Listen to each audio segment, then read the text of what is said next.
뉴저지 한인회가 주최하는 16번째 추석맞이 대잔치가 뉴 오버팩팍에서 내일부터 열립니다.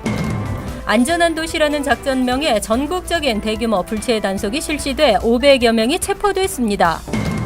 트럼프 대통령의 세제 개혁은 뉴욕, 뉴저지 주민들의 세금 부담을 증가시키는 것으로 나타났습니다. 트럼프 대통령이 11월 한국을 포함 아시아 5개국을 방문합니다. 병역 기피 목적으로 외국 국적을 취득하는 경우 재외동포를 포함 40살까지 한국 취업이 제한됩니다. 이상은 이 시각 주요 뉴스입니다. 여러분 안녕하십니까? KBN 뉴스입니다. 바람이 차가워지면서 가을을 느낍니다. 추석이 다가오면서 마음은 고향으로 달려갑니다. 뉴저지 한인회가 주최하는 추석맞이 대잔치가 하루 앞으로 다가왔습니다. 30일과 10월 1일 이틀간 뉴저지 한인회가 주최하는 16번째 추석대잔치가 리치필드팍의 뉴 오버팩 공원에서 열립니다. 한인회 측은 올 추석잔치를 위해 그동안 노력을 기울였다며 올해는 특히 더 볼거리, 즐길거리가 다양하다고 전했습니다. 이번 행사에는 가수 길건, 리치, 정세훈, 신나라 등 연예인 공연이 펼쳐지고 한인들이 직접 수문기와 노래 실력을 발휘할 수 있는 나는 가수다 경연대회도 준비됐습니다. 나는 가수다는 차세대 젊은이들을 위한 K-팝 노래 댄스 경연 대회입니다. 또 좋은 학교 서예반은 무려 가훈 쓰기 행사를 진행할 예정이고 전통 미남 및 지풀공예 특별전, 민속놀이 마당, 탈 만들기와 성묘 체험 등도 준비됐습니다. 이 밖에 커피 위드 컵 행사는 미주 한인 경찰협회 소속 경찰들과 버겐 카운티 검찰청 등도 함께 한인들의 다양한 궁금증을 풀어주고 민원을 듣는 자리로 마련됐습니다. 한인회 측은 한인사회 최대 축제라는 평가에 걸맞는 풍성한 잔치가 치러질 예정이라며 온 가족들이 함께 즐길 수 있는 축제에 많은 한인들이 참석하길 바란다고 밝혔습니다. 최근 안전한 도시라는 작전명에 전국적인 대규모 불체 단속이 실시됐습니다. 이 단속에서 ICE는 뉴욕 등 불체자 보호 도시를 타깃으로 한 것이 드러났습니다. ICE는 지난 23일에서 27일까지 나흘간 전국적으로 불체자 체포작전 안전한 도시를 실시해 총 498명을 체포했습니다. 이번 단속의 작전명 안전한 도시는 불체자 보호 도시를 비꼬아 명명한 것으로 밝혀졌으며 특히 불체자 보호 도시를 선언한 도시들만을 타깃으로 한 것으로 드러났습니다. 토머스 호먼 ICE 국장 대행은 소위 불체자 보호 도시들은 연방정부에게 지역구치소에 접근할 수 있는 권리를 주지 않고 불체자나 범법 이민자들을 오히려 보호해 불법 이민을 부추겨 왔다고 지적했습니다. 이에 따라 ICE는 강제적으로 해당 지역에서 단속 작전을 실시한 것이라고 밝혔습니다. 체포된 498명 중 317명은 범죄 전과가 있었고 68명은 불체자였으며 104명은 추방전력 이민자로 나타났습니다.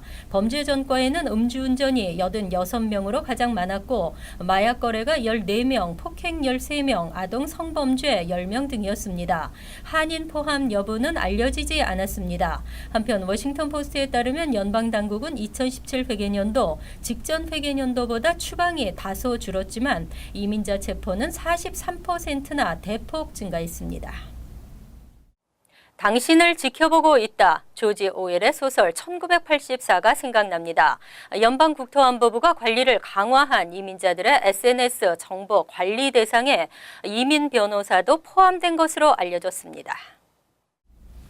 연방국토안보부는 최근 개정된 개인정보보호법에 의해 모든 이민자들의 소셜미디어 기록과 검색 결과 등을 수집해 이민자 등록 서류에 기록하도록 강화했습니다.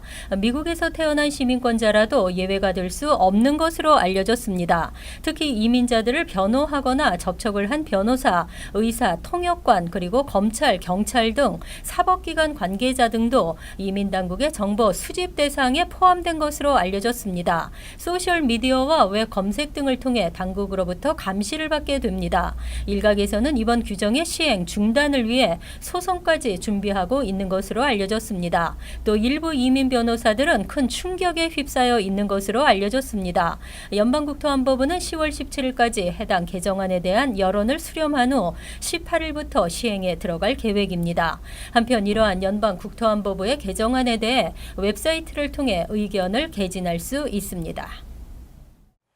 트럼프 대통령은 세금 체계를 혁명적으로 변화시키겠다고 말했습니다. 혁명적이란 의미는 역사상 가장 큰 세금 삭감을 말하는데요. 과연 누구를 위한 세금 삭감인지 묻고 싶습니다.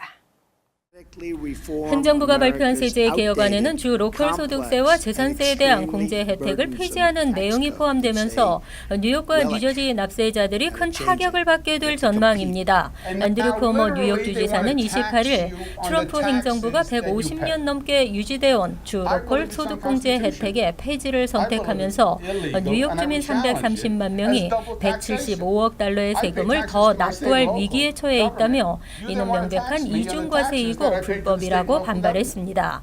납세자들은 연간 평균 5,300달러를 더 내야 할 것으로 추산됐습니다. 뉴욕주 재정국에 따르면 조정 총소득이 5만 달러 이하인 납세자는 평균 423달러, 5만에서 10만 달러의 경우에는 평균 1,299달러를 추가로 납부하게 됩니다. 뉴욕시에서는 1,100만 명이 평균 7,134달러를 더 부담해야 하고 롱아일랜드에서는 94만 명이 평균 4,587달러를 추가 부담해야 합니다. 트럼프 행정부가 발표한 세제 개혁안에 의하면 표준공제 방식으로 소득세 신고를 해온 납세자는 과세 소득이 줄어들지만 뉴욕과 뉴저지 등 지방세율이 높은 곳은 항목별 공제 방식의 납세자들이 많아 오히려 과세 소득이 늘어나게 되는 것입니다. 트럼프 대통령이 11월 한국을 포함 아시아 5개국을 방문합니다. 한중일 정상회담에서는 북한에 대한 대응 등도 논의될 예정입니다. 백악관은 29일 트럼프 대통령이 오는 11월 3일부터 14일까지 한국, 중국, 일본, 베트남, 필리핀 등 아시아 5개국과 하와이를 방문한다고 밝혔습니다. 트럼프 대통령이 아시아 국가를 방문하는 것은 취임 이후 처음입니다. 트럼프 대통령은 이번 방문에서 한중일 3개국 정상과 각각 회담하고 핵 미사일 개발을 가속하는 북한에 대한 대응 및 통상 정책 등과 관련해 의견을 교환할 것으로 알려졌습니다. 백악관은 이번 방문을 통해 북한의 위협에 대응하기 위한 국제적 결의를 강화하고 완전하고도 검증 가능하며 불가역적인 한반도 비핵화를 보장할 수 있을 것으로 기대한다고 전했습니다. 한편 트럼프 대통령은 한중일 3개국 방문에 이어 베트남에서는 APEC 정상회의에 참석하게 되고 필리핀에서는 동아시아 국가 연합과 동아시아 정상회의에 참석합니다. 병역 기피의 목적으로 외국 국적을 취득하고 버젓이 한국 내에서는 자유로운 경제 활동을 하는 경우 지금까지는 요리조리 피할 수 있었습니다. 하지만 앞으로 40살까지 한국 취업이 제한됩니다. 28일 한국국회가 통과시킨 재외동포의 출입국과 법적 지위에 관한 법률 개정안에 의하면 병역을 마치거나 면제받지 않은 상태에서 국적을 이탈하거나 상실한 재외동포는 40세까지 한국에서 경제활동을 하기 어려워집니다. 개정안은 군대에 가지 않은 해외 국적 동포들의 병역 의무 종료 시기를 40세까지로 규정했습니다. 현행법에도 병역을 기피할 목적으로 국적을 포기한 경우 재외동포 체류 자격을 제한하고 있습니다. 하지만 입증이 어렵고 실효성이 낮다는 지적이 꾸준히 제기돼 왔습니다. 재외동포 체류 자격이란 한국에서 활동하려는 해외 국적 동포에게 최대 3년까지 취업이나 경제 활동을 자유롭게 허용하는 제도입니다. 이에 2015년 병역을 마치지 않고 국적을 포기한 사람은 37세까지 재외동포 체류 자격을 부여하지 않도록 하는 법안이 발의됐고 지난해 9월에는 재외동포 체류 자격 부여 제한 연령을 40세로 제한하는 법안이 발의됐습니다. 이번 개정안은 이 두 법안을 함께 심사하면서 체류 자격 부여 제한 연령을 40세로 채택해 한층 강화했습니다. 앞으로는 한국 출국 전 해외 체류 신고 그리고 귀국하면 귀국 신고를 해야 합니다. 그동안 불분명한 주소지로 간혹 거주 불명자가 되는 일도 있었는데요. 이러한 불편함이 없어지게 됩니다. 앞으로는 유학이나 취업 등으로 해외에 체류하는 경우 한국 출국 전에 해외 체류 신고를 하고 한국으로 귀국하면 귀국 신고를 하도록 했습니다. 국내 주소 부재로 거주 불명자로 등록되는 불편을 해소하기 위함입니다. 28일 한국행정안전부는 주민등록법 시행령과 시행규칙 개정안을 입법 예고했습니다. 이번 개정안은 90일 이상 해외 유학이나 취업 등으로 체류할 사람은 부모, 친지 등 주소를 둘 세대가 있으면 그 세대의 주소로 신고해 국내에 주소를 둘 수 있도록 하는 것입니다. 만일 국내 신고할 마땅한 주소지가 없는 경우에는 읍면 동사무소를 행정상 주소로 신고할 수 있습니다. 다만 주민등록법 개정에 따라 체류 국가의 비자 사본, 입학 허가서, 기타 해외 체류를 확인할 수 있는 서류를 첨부해 해외 체류 신고를 해야 합니다. 해외 체류를 신고했지만 사정이 변경돼 출국하지 않을 경우에는 철회 신고를 해야 합니다. 또 해외 체류자가 30일 이상 한국에 거주할 목적으로 귀국하면 귀국한 날로부터 14일 이내에 귀국 신고를 하도록 했습니다. 펩사는 대학을 지망하는 학생이 학자금 보조를 받기 위해 가장 먼저 작성해 교육부에 제출해야 하는 서류입니다. 10월 1일부터 펩사 접수가 시작됩니다. 교육부는 올해 펩사 작성과 관련한 정보와 안내를 웹사이트에 공개했습니다. 지난해부터 펩사 신청 일자가 빨라지고 세금 보고의 기준 연도가 한 해 앞섰습니다. 신청 자격은 영주권 이상 시민권자로 웹사이트에서 온라인으로 작성하게 되며 각 가정의 수입과 자산의 내용이 주요 질문입니다. 펩사는 대학 진학을 앞둔 학생이나 재학생들이 반드시 신청해야 하는 것으로 연방정부는 자체적인 방식에 의해 가정 분담금을 비롯한 보조금, 대출 그리고 그랜트 등을 계산합니다. 펩사 작성 시 소득세 신고 내용을 자동으로 전송해주는 IRS 정보 조회 도구의 사용이 10월 1일부터 재개됩니다. 올 초 DRT가 해킹돼 최대 10만 명의 개인정보가 유출되는 사태가 벌어지면서 지난 3월 초부터 DRT 사용이 중단됐었습니다. 2018에서 19학년도 펩사는 연방정부가 제공하는 학자금 보조를 받기 위해 2019년 6월 30일까지 제출해야 합니다. 또 뉴욕주 정부에서 제공하는 학자금 지원을 받기 위해서는 2019년 6월 30일, 뉴저지주는 2018년 9월 15일까지 접수해야 합니다. 펩사 제출은 일찍 하는 것이 유리한 것으로 알려졌습니다. 건강보험 전문 유나이티드 헬스케어가 한인사회에 한 발짝 더 가까이 다가왔습니다. 뉴저지 한인타운 중심에 건강정보센터를 오픈하고 한인들을 대상으로 메디케어 등 건강 관련 정보를 제공합니다. 보도에 지한샘 기자입니다. 유나이티드 헬스케어가 뉴저지 팰리세이즈 팍에 새롭게 건강보험 정보센터를 오픈했습니다. 펠팍 정보센터는 버겐카운티 지역 아시안 고객에게 초점을 맞춰 강화된 고객 서비스와 다양한 건강 관련 교육 프로그램 등을 제공하게 됩니다. 장소는 팰리세이즈 팍 파인플라자 2층으로 한국어, 중국어, 남아시아어 등 아시안 언어를 구사하는 직원이 상주해 메디케어나 각종 문의 상담을 받을 수 있습니다. 유나이티드 헬스케어 아시안 부서 크리스 로 부사장은 이번에 새롭게 문을 연 사무실은 버겐카운티에 거주하는 고객 중 영어에 익숙치 않은 분들에게 더 쉽게 서비스를 제공하고 건강 혜택과 이용 가능한 커뮤니티 서비스 정보를 알아볼 수 있는 기회가 될 것이라고 말했습니다. We found out that there are a lot of Korean seniors and Chinese seniors living in this county, and we would like to bring the service to all the Medicare beneficiaries who live around here. 유나이티드 헬스케어는 전국적으로 100만 명 이상의 의료 전문가, 6천 곳 이상의 병원과 계약을 맺고 있으며 개인 및 고용주 등 메디케어와 메디케이드 수혜자를 위한 건강 프로그램을 제공하고 있습니다.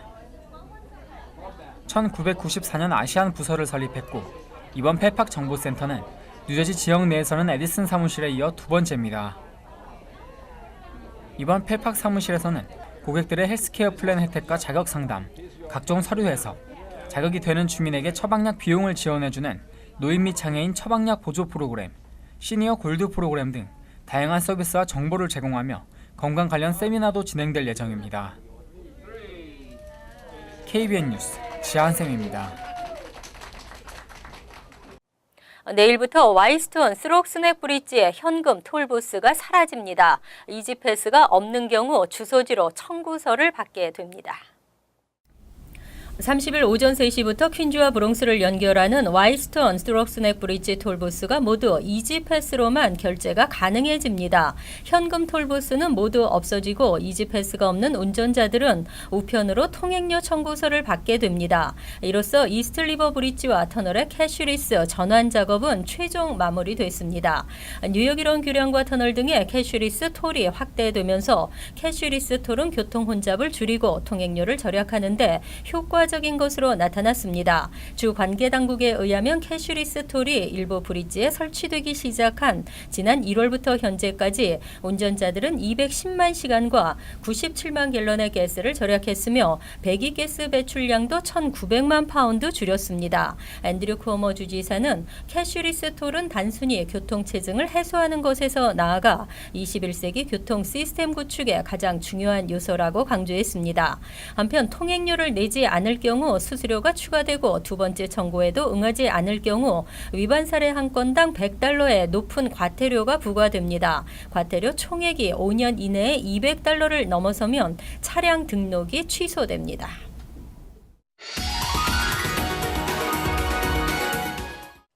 이어서 LA 지역 한인사회 소식입니다. 트럼프 행정부가 대대적인 세제 개편안을 발표한 가운데 캘리포니아주가 이번 세제 개혁으로 가장 큰 피해를 입을 것이란 전망이 제기됐습니다.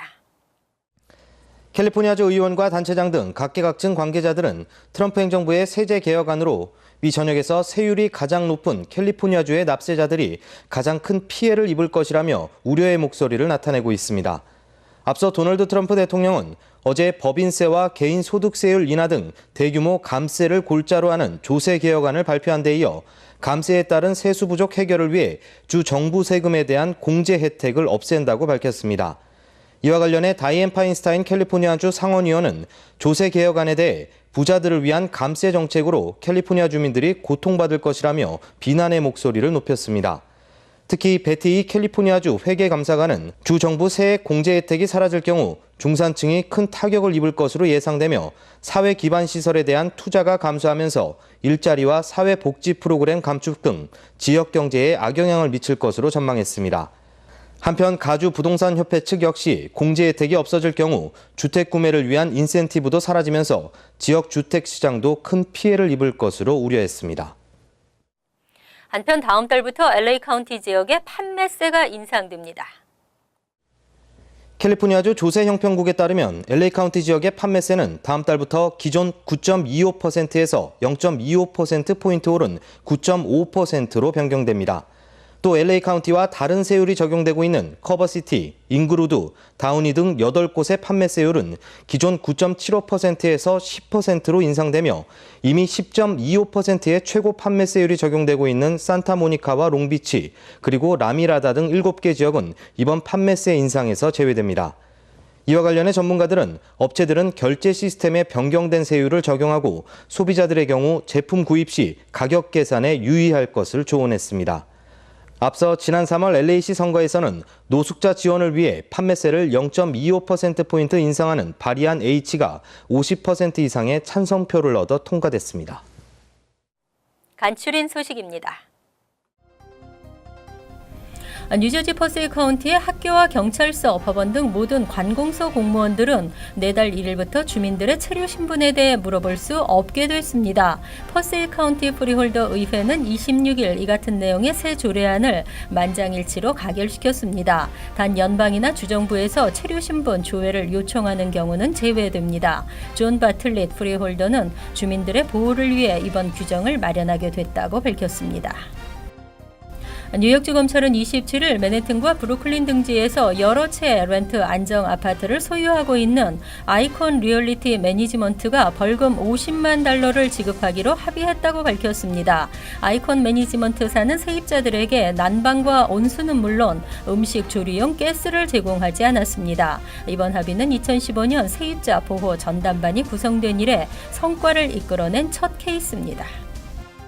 뉴욕시 의회는 27일 건설 현장 노동자들에게 최소 40시간 이상의 안전교육을 반드시 받도록 하는 건설 노동자 안전대책 조례안을 통과시켰습니다. 조례안에 따르면 노동자들은 최소 10시간의 안전교육을 받아야 건설 현장에 투입될 수 있고 나머지 30시간도 근무 중 이수해야 합니다. 최근 맨해튼 건설 현장에서는 잇따라 추락사고가 발생해 이달에만 노동자 2명이 사망했습니다. 27일 오전 10시 50분쯤 브롱스의 공립기술고등학교 어반 어셈블리 스쿨 포 와일드라이프 컨서베이션의 5층 교실에서 아벨 세데노가 급우 2명에게 칼을 휘둘렀습니다. 한 학생은 중태, 또 다른 한 학생은 결국 사망했습니다. 이번 사건은 뉴욕시 공립교에서 24년 만에 발생한 첫 살인사건으로 기록됐습니다. 세데노는 체포됐으며 자신이 왕따를 당했기 때문이라고 주장했습니다. 환율과 증권 소식입니다.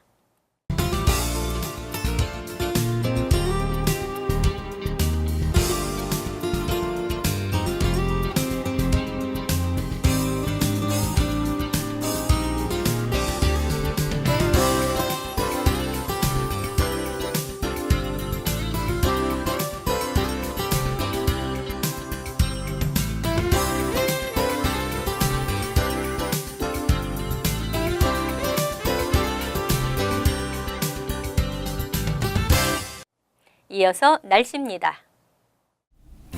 토요일은 대체로 맑겠지만 한두 차례 흐리면서 소나기가 내리겠습니다. 낮 최고 기온은 66도, 섭씨 19도, 밤 최저 기온은 50도, 섭씨 10도로 예상됩니다. 일요일은 아주 맑고 화창한 가을 하늘이 펼쳐지겠습니다. 월요일은 가끔 구름이 해를 가리겠지만 대체로 맑고 화창한 날씨가 예상됩니다. 이상으로 KBN 뉴스를 마칩니다. KBN과 함께 편안한 주말 되시기 바랍니다.